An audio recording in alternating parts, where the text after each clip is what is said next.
ఈ బ్యాంకులో అకౌంట్ ఉంటుంది. ఆ అకౌంట్‌లో కొంత డబ్బు దాచుకుంటాం. అట్లాగే ఇంకొక అకౌంట్‌లో కొంత ఖర్చు పెట్టుకుంటుంటాం. ఉన్నట్టుండి ఈ అకౌంట్ కనిపించకుండా పోతే ఏమైపోతది? పరిగెట్టుకుంటూ బ్యాంకుల దగ్గరికెళ్తాం. అక్కడ కూడా అకౌంట్స్ ఏమీ లేవంటే ఏంటి పరిస్థితి? ఇది ఇంతవరకు ఎక్కడా జరగలేదు. కానీ వియత్నాంలో జరిగింది.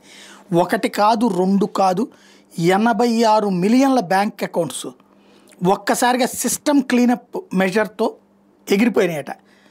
ఎస్‌బీవీ ఈ విషయాన్ని అధికారికంగా ప్రకటించేటప్పటికి బిత్తరపోవడం అన్నటువంటిది ఖాతాదారుల వంతైంది. పరుగులు పెడుతున్నారు.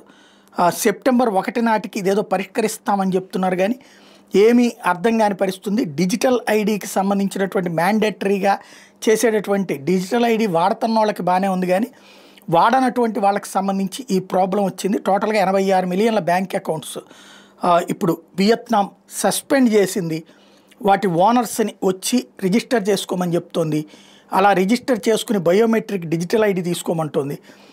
లేదా ఇంక్లూడింగ్ ఫింగర్ ప్రింట్ కూడా ఇవ్వమంటుంది. Facial recognition వేయమంటుంది. లేదంటే సెప్టెంబర్ 1కి అంటే ఇప్పుడు ఇవన్నీ కూడా పుస్తకాల్లో రాసున్నాయి కాబట్టి ఇవన్నీ సేవ్డ్. సెప్టెంబర్ 1లోగా కనుక మీరు చేయకపోతే టోటల్గా మీ అకౌంట్ సస్పెండ్ చేస్తామని ప్రకటిస్తోంది.